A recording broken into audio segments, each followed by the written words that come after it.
All right, welcome back, everyone. 40 seconds is just a small smidge at a time. And what you give me 40 seconds, I give you a brand new face. Ladies and gentlemen, please welcome Mr. Matt Borja, candidate for the West Fairfax District for the school board. Matt, good to see you, sir. Thank you very much for having me. So first off, as we just mentioned, we have not had the West Fairfax District numbers come in yet. So I can't give you news. Who knows? You may get some news while you sit in the chair. Perhaps. It's happened before. But first, I want to ask you, how did the day go? How's the campaign gone?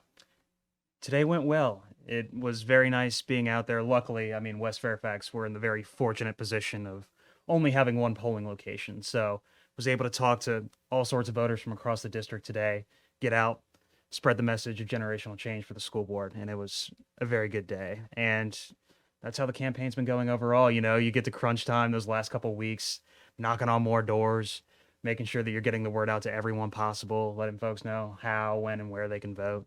It's been fun. It's been a sprint, but it's been worth every minute of it.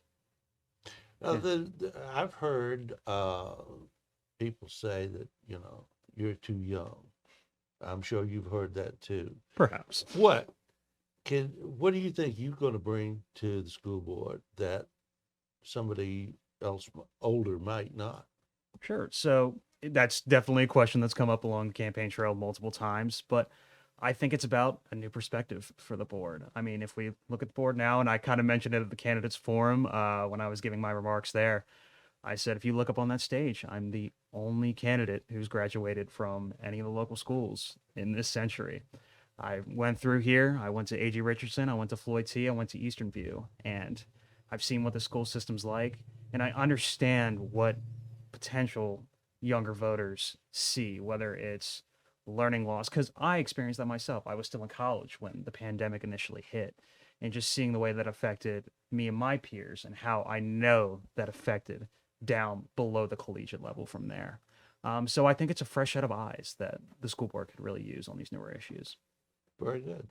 So, as you've been campaigning and as you come to the election day itself, what kind of feedback have you been hearing?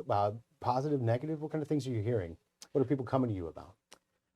Just a lot of things about, oh, I've been seeing your name around, I've seen your signs around, I've seen your post on Facebook and all of that. And one of the things that always kind of, lightens the heart a little bit is hearing, we're so surprised to see such a young person out running for office. You don't necessarily see that everywhere.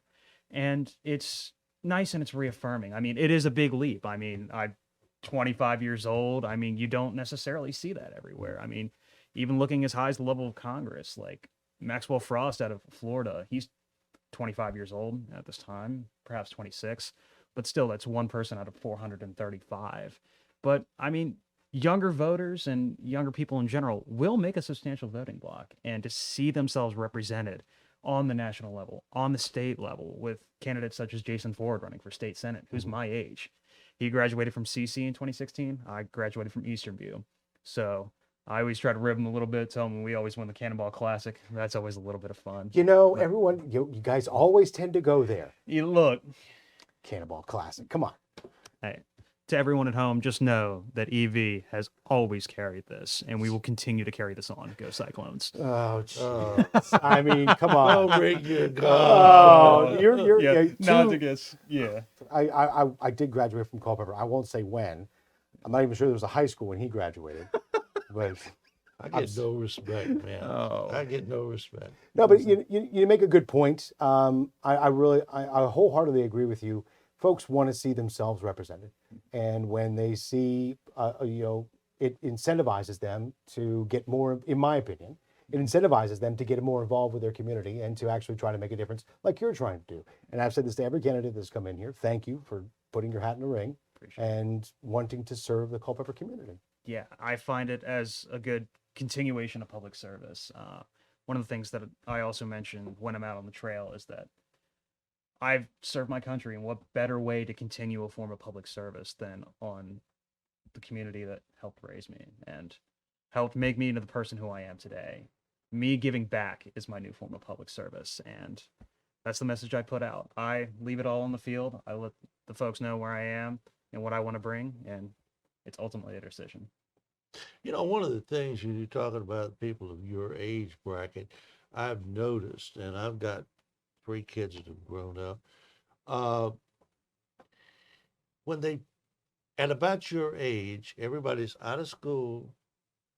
They are trying to find a job. They're trying to find uh, get a family established and everything, Mhm. and they kind of lose track with politics. And you don't find a lot of them that even follow. Are you finding that your peers are even interested? Because a lot of them, when they get into the 30s and 35, and they get kids in school, then they get interested. Hey, all of a sudden, Yeah. but from that 20, once they get out of college and all, they lose all their, college exuberance and Mhm. everything until they're about the age where they have kids in school. They kind of lose interest in politics. Have you found that out? Yeah, so even broadening it to maybe like an 18 to 34 demographic within there, I've noticed that obviously a lot of stuff is nationalized today, but they see what's going on and they become almost apathetic.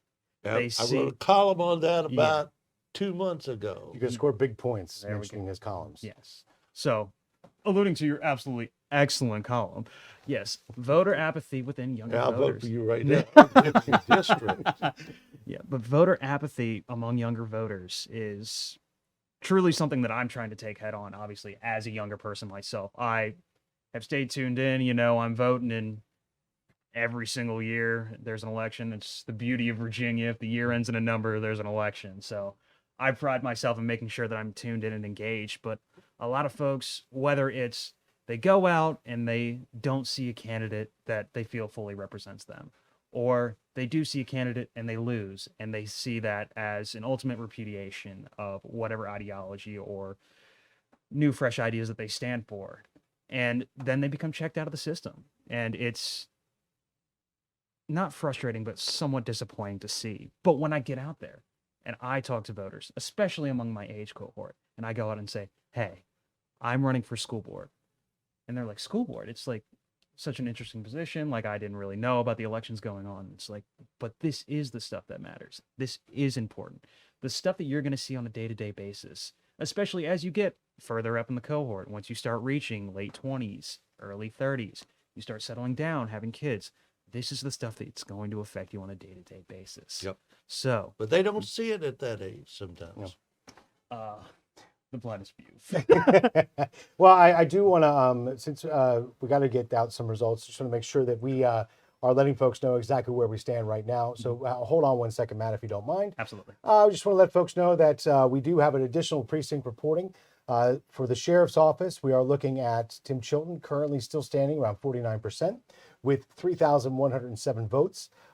Joe Watson with 1,628 votes, representing 25, just over 25% of the voting. And Scott Jenkins, 1,549 with 24.5%. That is with 9 of 16 precincts reporting.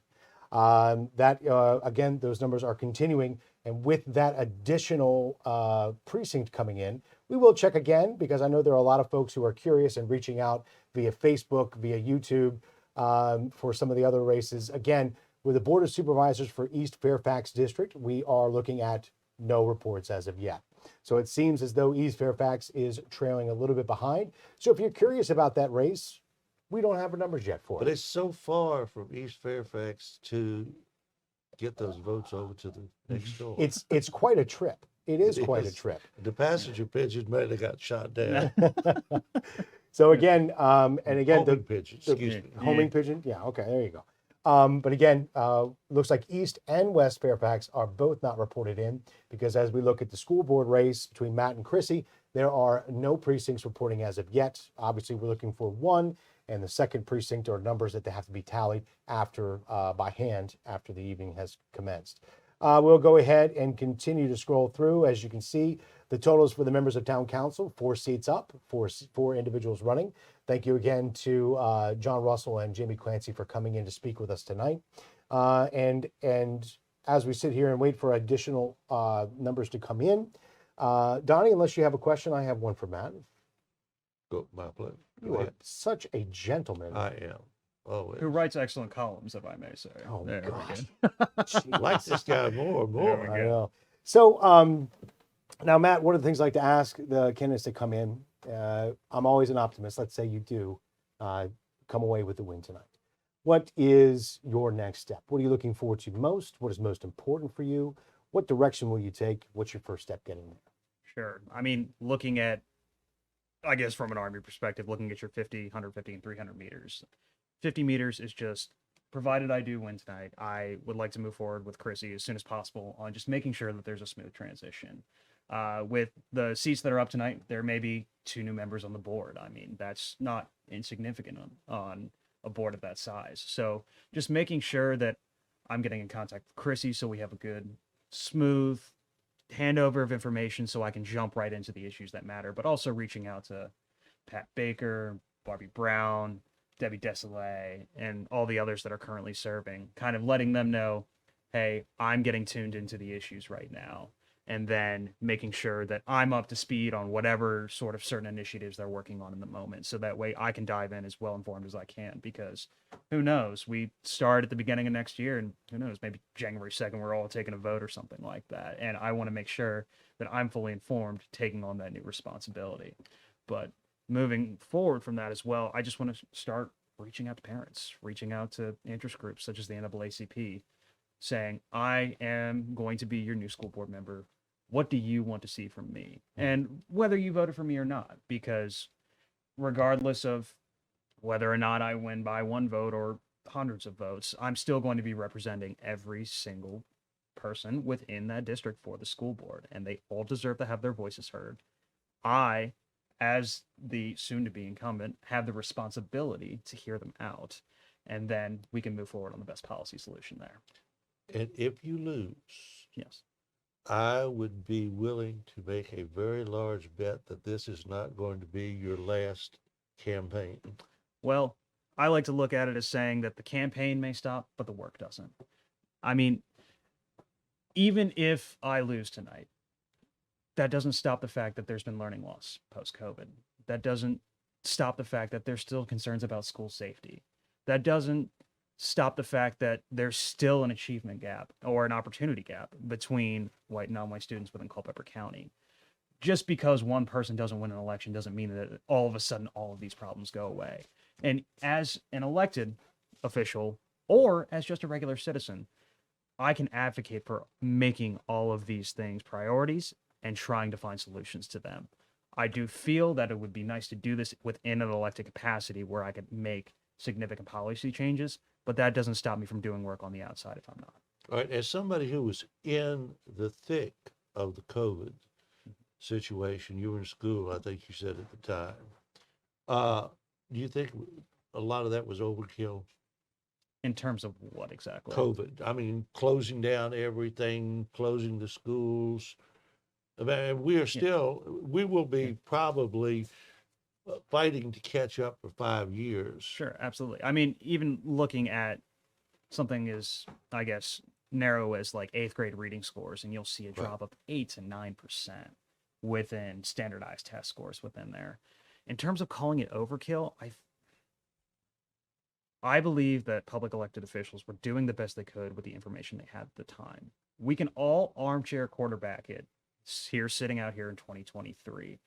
But the idea is that when we have elected officials going through either the school board, town council, the board of supervisors, or anything like that, is we're placing trust in them in a little bit. And the decisions they made at the time, yes, we can look back and say, this may have been wrong. But I have faith that everyone was acting within a good conscience whenever those decisions were made at the time. That's all you could ask. All right.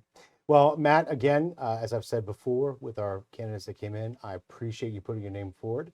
I appreciate you want to make a difference in Culpeper. And again, I appreciate you coming in tonight. Of course. Thank you Matt, for having me. Thank you so much, bud. Likewise. Good luck. All right. Make sure you watch your step as you head out there, young man.